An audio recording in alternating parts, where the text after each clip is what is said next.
Joe Biden and Merrick Garland, so the president and AG, have okayed a prosecutor trying to put the former president and leading Republican candidate behind bars for the rest of his life. Mr. Trump is fighting the charges both in court and in the court of public opinion. The DOJ, the Biden administration fully intend for this to be into the summer of 2024, and I would think drag it maybe even into the fall of 2024. Mr. Trump's trial could be more than a year away. But now that he's pled not guilty, we can expect his lawyers to start sparring with the prosecutors with a flurry of legal motions. And we're beginning to see the contours of his legal defense. Joining us now is Jordan Sekulow, Executive Director of the American Center for Law and Justice. Jordan, welcome to the show. Excited to talk to you, someone who understands the inner workings of our justice system. Some of these charges come with life in prison, decades in prison. How concerned should Trump be?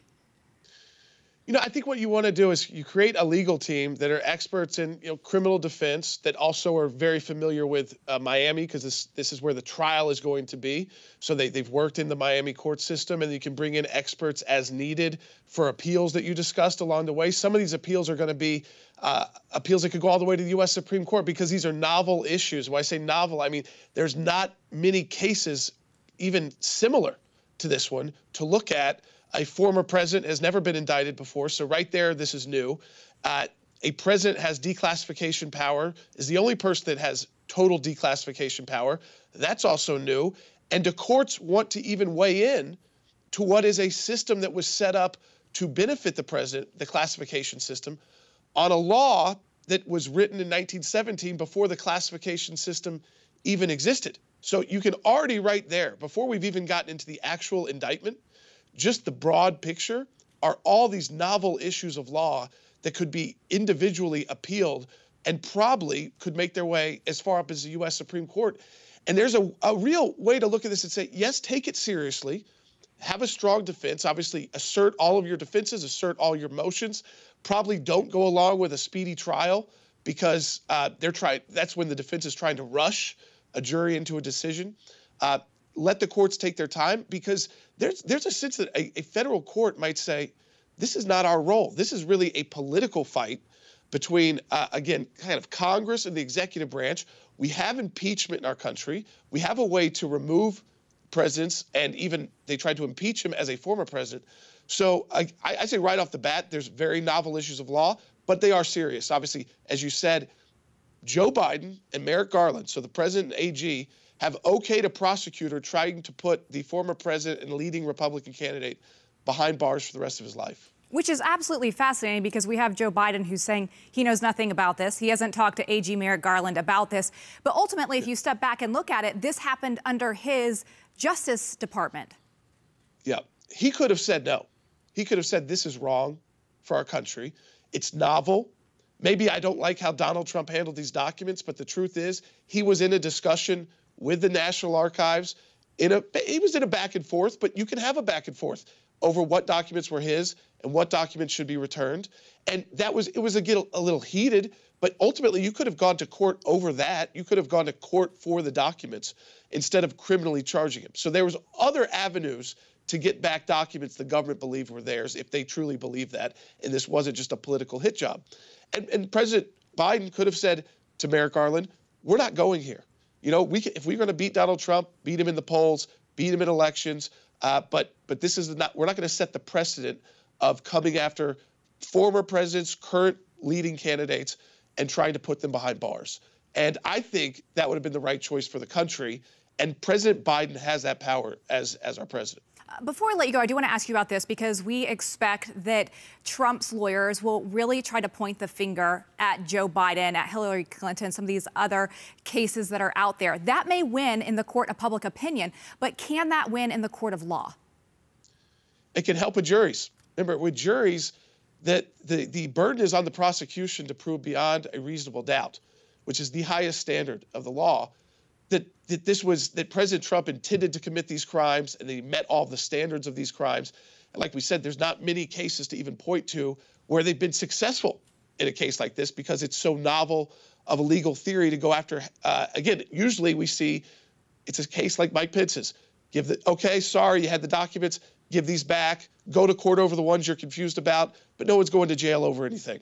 So this is new. And you go to a jury and say, by the way, this has never been done before. And let us point out all the different times in our history where someone has had these documents and they were decided, the Department of Justice decided not to prosecute them. You can absolutely take that to a jury. That's the difference between a jury trial and then just going before a judge. With a jury, you're talking to people about, is the government doing the right thing here by prosecuting this person?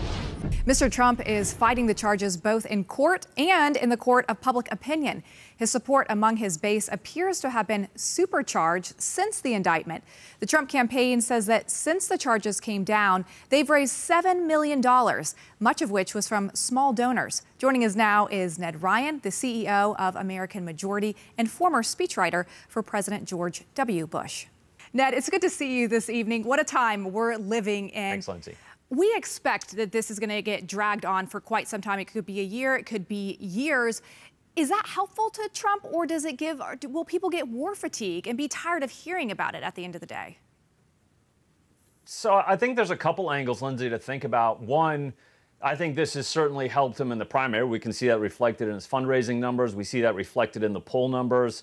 I honestly didn't think it was going to be a terribly competitive primary. In some ways, I think this has kind of put it almost to an end. You never want to say something's over, but clearly we're seeing Trump extend his lead in a primary. So this has certainly been of help. I do have questions, though, about what's going to happen when we get into the summer, and this is still continuing, because they fully intend, the DOJ, the Biden administration fully intend for this to be into the summer of 2024. And I would think drag it maybe even into the fall of 2024, so that low information voters in these key battleground states will look at this and go, well, Trump's been indicted, he's on trial, surely this is legitimate, when in fact it's nothing but political. I think they fully intend to do that to get political advantage out of it, because that's what this is all about. This entire case against Trump is weaponizing of the DOJ and the Biden administration against the key political opponent in 2024, and they intend to damage him as much as possible politically. You know, one of the fascinating things is, Ned, you see all these GOP candidates trying to figure out how to navigate, how to support Trump, how to defend him, but then also say, you should vote for me instead of Trump. Do you think they're doing a good job? Can they do a good job, or is it an insurmountable task? Well, first of all, I mean, this is really Trump versus DeSantis. The rest are political pygmies. They really don't count, because I don't think they're actually going to be able to get any real traction to make it a competitive race. And I think the problem that DeSantis had even before this indictment is, how do you actually say that you're a better messenger for America first, for the MAGA movement, when you're and would have to go after kind of the flag bearer of the movement, Donald Trump, and say, well, I'm actually better at it than he is. I mean, it's a much harder, more difficult task than I think people wanted to acknowledge. But now they're seeing that it's a race, that DeSantis is officially in, and his numbers are not getting better, they're getting worse. So I think it's a very, very difficult road to navigate, and I think you're seeing that play out in the poll numbers. You know, the interesting thing is, you think about presidential politics, it's made of earned media, and the media is giving Trump free airtime all day long. So how do these candidates try to get any breathing room in that, try to make some oxygen space for themselves? They can't. I mean, this is the thing, Lindsay. Trump already has massive name ID that we could say is worth maybe hundreds of millions of dollars in a Republican primary, plus all the earned media.